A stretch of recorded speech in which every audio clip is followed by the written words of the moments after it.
Y bueno, hoy vamos a empezar, hermanos, a reempezar y a reestudiar un libro que sin duda es para muchos el libro por excelencia para saber, conocer a profundidad la obra de nuestro Señor Jesucristo. Es un libro que ha transformado a lo largo de los siglos vidas de hombres consagrados a Dios. El libro de Romanos cambió la vida de un hombre en el siglo IV llamado San Agustín, y con la concepción y desde luego la revelación de Dios a través del estudio de este libro se inició esto que hoy conocemos con toda tranquilidad como el gran tema de las doctrinas de la gracia. Agustín, escuchando a unos niños jugar, decían algo así como toma y lee, toma y lee. Él era un hombre mundano y se interesaba por el estudio de toda la cultura y entre ello la lectura de la Biblia.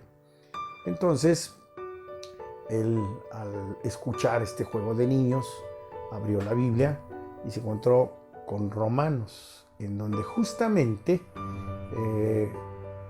lee no andando en lujurias, ni viviendo conforme a la carne, de tal forma que su vida fue transformada. Vino el poder del Espíritu Santo a leer la palabra y su vida fue transformada. El libro de Romanos transformó la vida de Martín Lutero, justamente deteniéndose en estos versículos de primera de Romanos 16 y 17, cuando en su angustia por estar bien delante de Dios, siendo él un monje agustino de la orden de San Agustín, no encontraba tranquilidad porque se sentía un profundo pecador no perdonado y hacía todo lo que la iglesia religiosa, la iglesia tradicional manda para estar bien delante de Dios. Y Martín Lutero es transformado cuando, estudiando justamente para darle sus clases a sus alumnos, va a la lectura de Romanos y con los conocimientos que él tenía por haber pasado por la escuela de leyes, encuentra este aspecto acerca de la justificación. Lo veremos en su momento. Cambió la vida de él. Cambió la vida de personas como Juan Bunyan, justamente puritano, un hombre que durante 14 años sufrió la prisión por el solo hecho de querer que la iglesia saliera de sus muros y poder compartir a la gente común, que no se encerrara, que no fuera la iglesia oficial, sino por el contrario, que se predicara abiertamente el evangelio. También fue perseguido y fue llevado a un calabozo durante 14 años, teniendo él una hija ciega. Y durante estos 14 años la vida de Juan Bunyan fue transformada justamente por la lectura de este libro. Tenemos la vida transformada de grandes reformadores como Juan Calvino, desde luego, ¿verdad? En el tema de lo que es la predestinación o la elección, la soberanía de Dios, que son justamente los temas que toca este libro de Romanos. La vida de grandes predicadores como el padre del primer avivamiento en Estados Unidos, Jonathan Edwards, que también fue transformada por la lectura de Romanos, y de otro gran hombre de Dios llamado Juan Wesley, el fundador del movimiento metodista, en donde él, siendo ya predicador, ministro ordenado, llega un tiempo en que reconoce que él no es un hombre nacido de nuevo. Y es justamente a través de la lectura del libro de Romanos donde él entiende de qué se trata este aspecto de la justificación. Por fe y no por obras. Interesante sería analizar la vida de cada uno de estos personajes y cómo este libro impactó su vida personal. En la congregación lo hemos estudiado no una, varias veces, pero sin duda, siempre que uno lo estudia y lo vuelve a estudiar, encuentra unos aspectos que para uno pueden darse ya por conocidos, pero cuando ya son llevados a profundidad se va uno enterando que realmente lo conoce uno superficialmente. Es la gran obra del apóstol Pablo. Padre Celestial, queremos darte gracias por estar reunidos a través de estos medios. Permite, Señor, que en nuestra mente podamos ser transformados por tu palabra y que tu palabra haga el cambio necesario en nuestras vidas. Que no haya uno de los que estamos aquí reunidos que diga, ya lo sé todo, esto ya lo he visto, esto no me enseña nada nuevo, sino por el contrario, que mantengamos, Señor, nuestro espíritu dispuesto para aprender, reaprender, recordar y sobre todo aquello que en un momento determinado suena difícil, Señor. Y gracias, Padre, por la lectura de este libro. Te pido por mis hermanos, te pido por la iglesia, te pedimos por México. Y gracias por la libertad de poder expresar tu palabra por este lugar. Gracias, Señor, en el nombre precioso de Jesús. Amén. Vamos a iniciar el libro de Romanos. El libro de Romanos fue escrito alrededor del año 56 después de Cristo.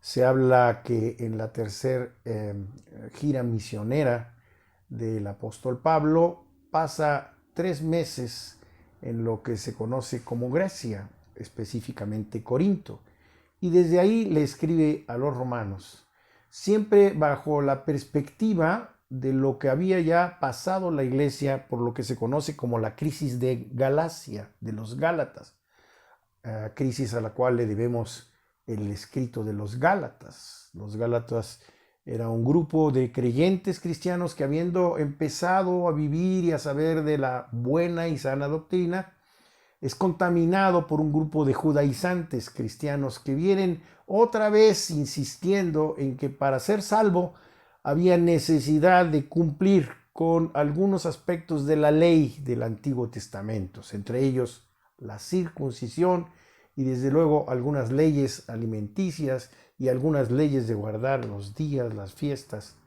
Entonces esto se conoce como la crisis de Galacia. Pablo tiene que romper ese esquema muy judío para dar a entender que el evangelio de nuestro Dios es un evangelio de gracia, es un evangelio donde justamente nuestro Señor Jesucristo es enviado para cumplir la obra que un hombre como usted y yo no podía cumplir porque éramos hombres o somos hombres caídos. Nosotros no podemos ser llamados a santidad y venir de una humanidad caída. Algo tiene que suceder para que nuestra vida cambie. Esto se le llama regeneración o nuevo nacimiento, para que con esas características del nuevo nacimiento, ya con un espíritu, con un corazón nuevo, podamos entender todas las cosas de Dios. Un gran dilema que hasta la fecha se da en la iglesia cristiana, en la iglesia evangélica, que tenemos que hacer obras para ser salvos. Hoy vemos con profundo dolor cómo esto del judaísmo cristiano vuelve a florecer. No hay nada nuevo bajo el sol, son las viejas herejías con un sabor nuevo. Desafortunadamente algunos de nuestros hermanos, muchas veces conocidos y cercanos por nosotros, han apostatado de la fe y han regresado a ese tema. Entonces el libro de Romanos es escrito bajo esa experiencia del apóstol Pablo y es escrito a una iglesia que él no funda, porque el libro de Romanos no fue fundada por el apóstol Pablo, mucho menos por Pedro, como lo dice la tradición romana o la tradición católico-romana. No fue, Pedro no se encontraba en Roma cuando esto fue fundado. La iglesia de Roma fue fundada por personas que fueron convertidas el día de Pentecostés, cuando el Espíritu Santo descendió sobre los discípulos y ellos llevaron el Evangelio. Recuerden que en aquel entonces lo que hoy conocemos como Nuevo Testamento no estaba escrito, estaba escribiéndose. Lo que se llama como Sagrada Escritura estaba fundamentado justamente en el Antiguo Testamento. Y es Pablo, un judío, hebreo de hebreos, fariseo, discípulo de Gamaliel, noble, notable, un hombre estudioso, excelente, celoso de la ley, que en su conversión camino a Damasco recibe la revelación de Jesucristo, y Jesucristo personalmente se le revela resucitado, y esto es lo que le ofrece a Pablo como reconocimiento para ser apóstol, para ser enviado, para ser mensajero. Porque una de las características de los apóstoles se le llaman fundamentales o fundacionistas, aquellos que fundaron, sobre los cuales debe estar establecida todo conocimiento de la iglesia, no el nuevo apostolado que hoy se nos dice con nuevas revelaciones no bíblicas. Esto es herejía pura.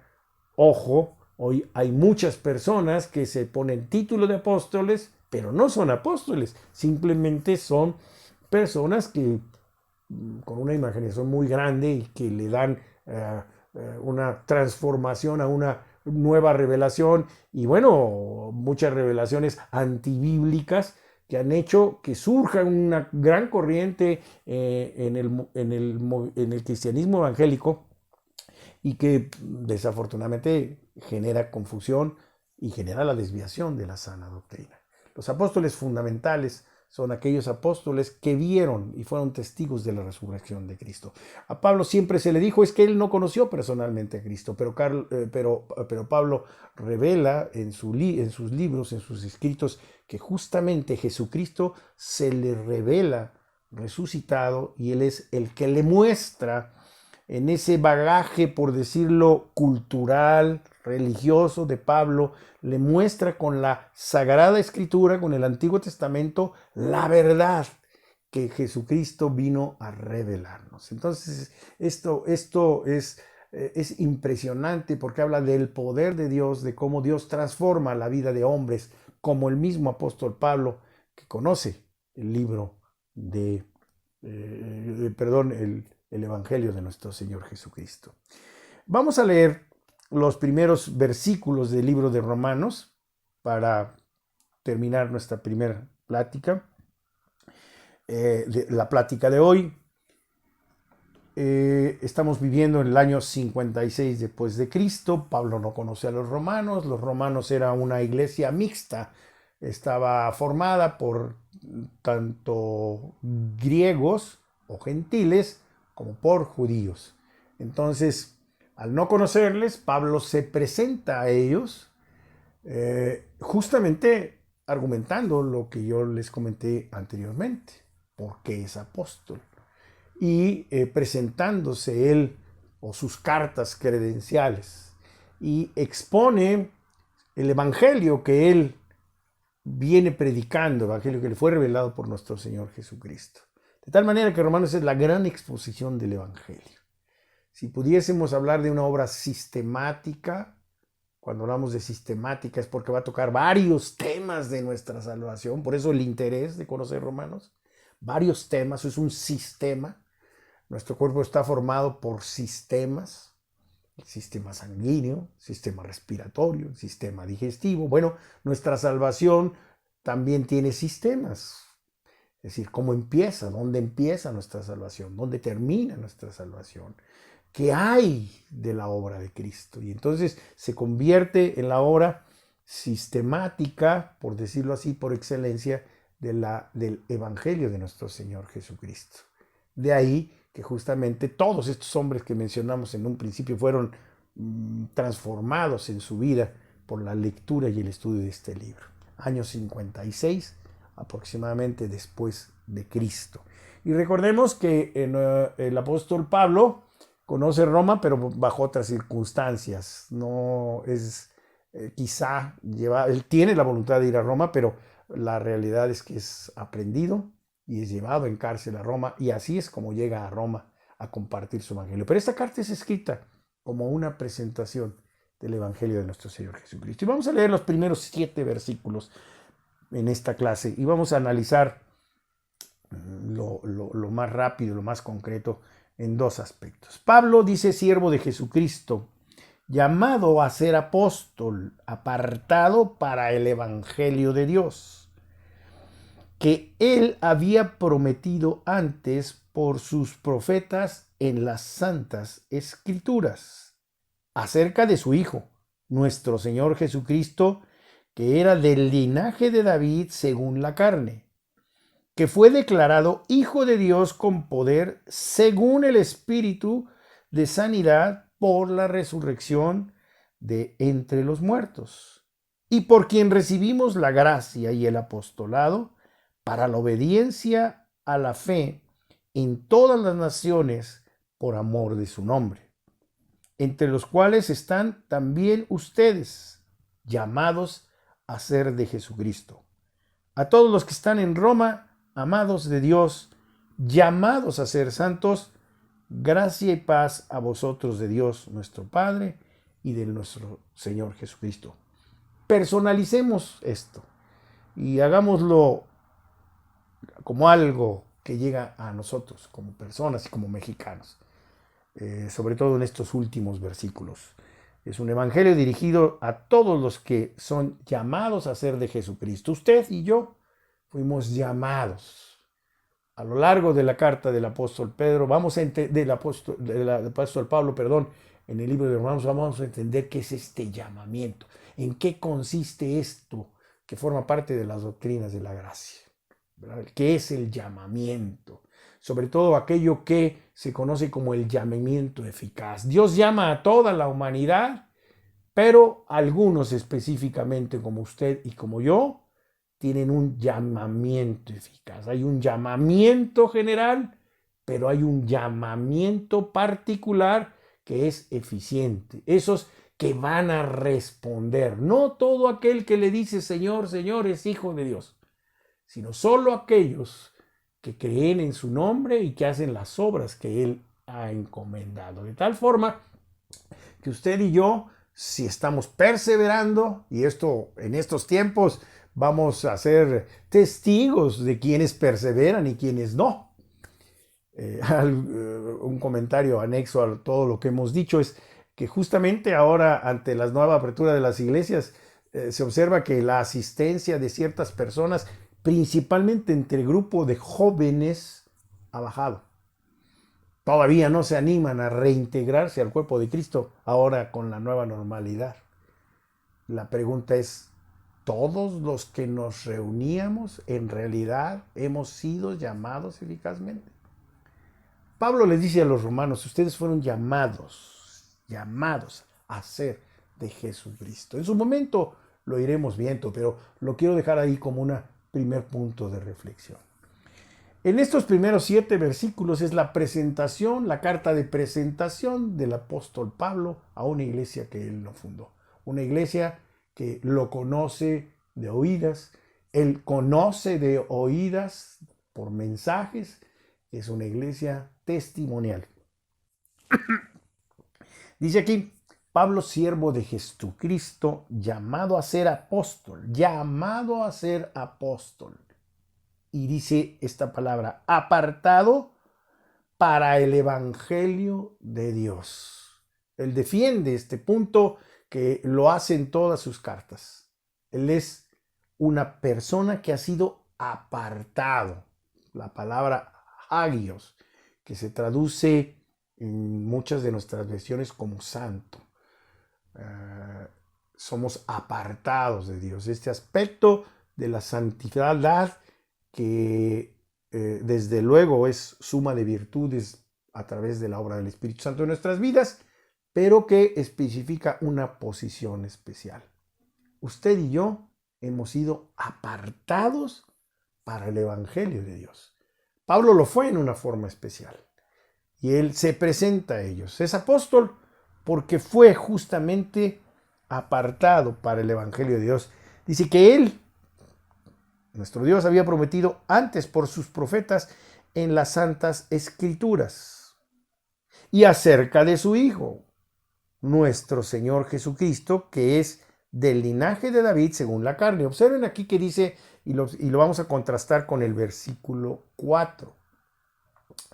En la literatura hebrea hay un punto que se conoce como paralelismo, que es intentar decir lo mismo que dice una primera parte en una segunda, para ratificar o para acentuar.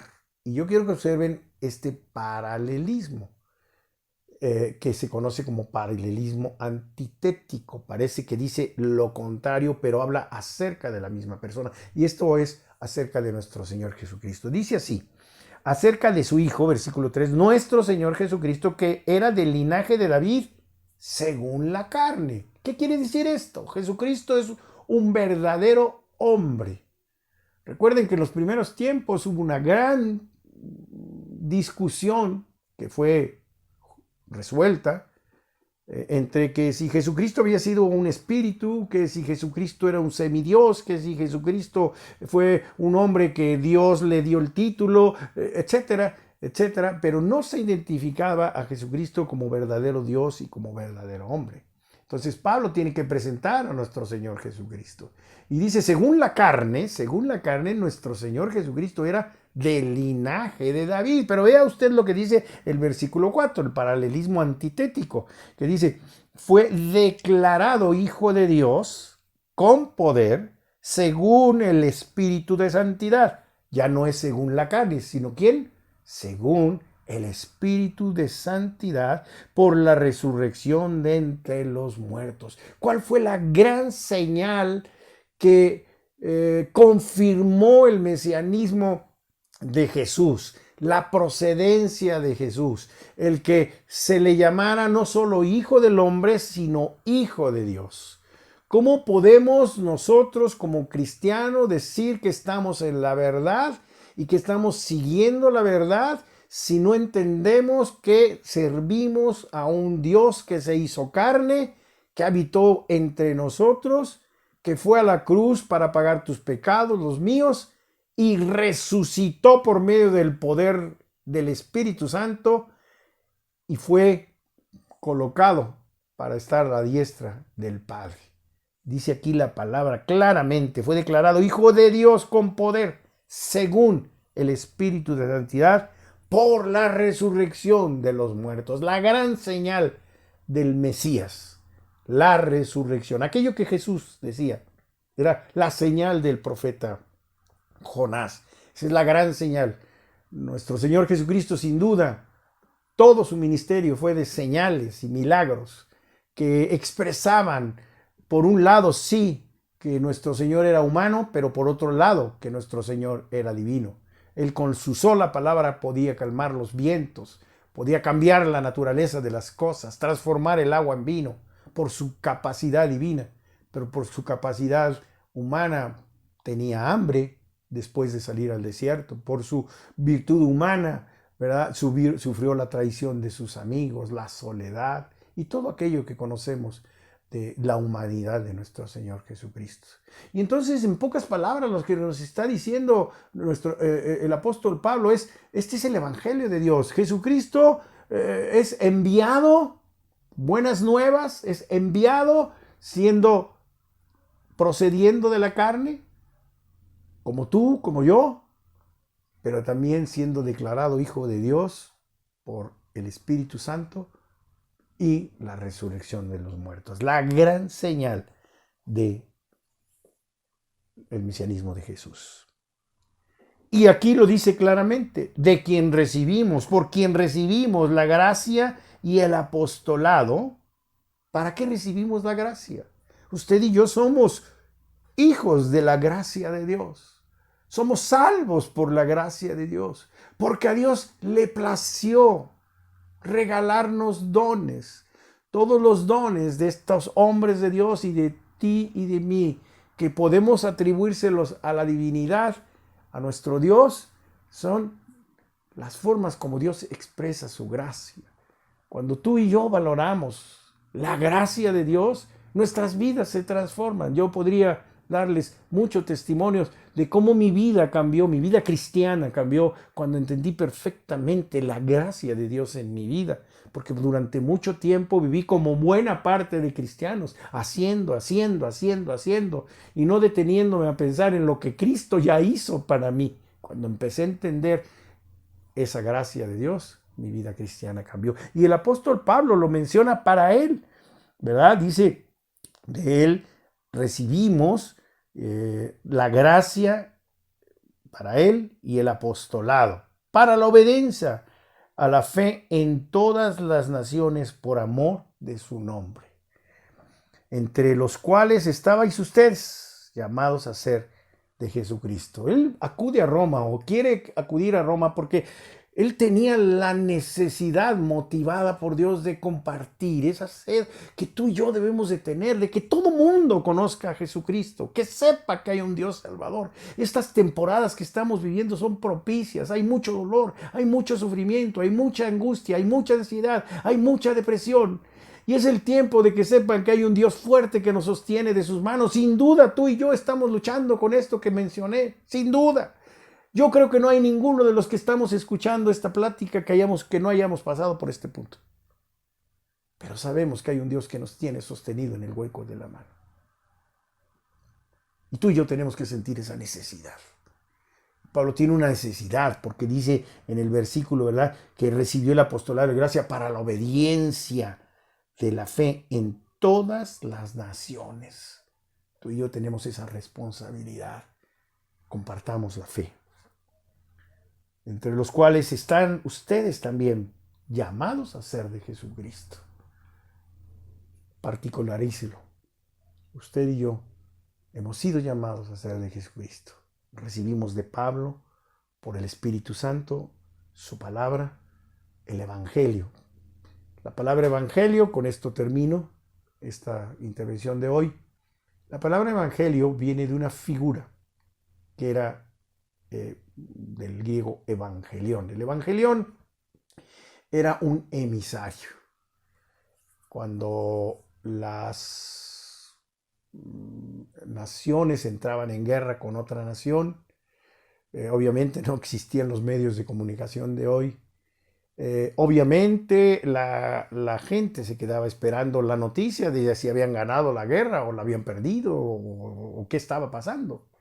Y entonces siempre estaban desde los puntos más altos observando la venida de ese personaje llamado el Evangelión. Era el emisario que traía las buenas nuevas. Nuestro Señor Jesucristo nos trajo buenas nuevas, nos trajo victoria. Cuando veían que aparecía este hombre, podían ver de lejos su cara, su manera de correr, y con esto, desde la lejanía, podían decir algo bueno o algo malo sucedió. Pero para nosotros el Evangelión es nuestro Señor Jesucristo quien transmite el Evangelio de nuestro Dios. Y entonces es el que transmite las buenas nuevas. Hoy somos, tú y yo, usados por gracia para transmitir las buenas nuevas. Hermanos, gracias al Señor porque tú y yo hemos recibido este Evangelio de gracia para bendición para todas las naciones. Reconocer que nuestro Señor Jesucristo es Dios y es hombre. Reconocer que Él vino enviado por su Padre para hacer una obra que más adelante veremos completa todo lo que Dios ha tenido para nosotros. Que sea de bendición esta reflexión para su vida y apasionese usted con la lectura del libro de Romanos. Dios los bendiga. Agradecemos sus ofrendas y que esta semana por pasar sea una buena semana. No se olvide de establecer contacto con nosotros en nuestra reunión dominical. Que Dios les bendiga.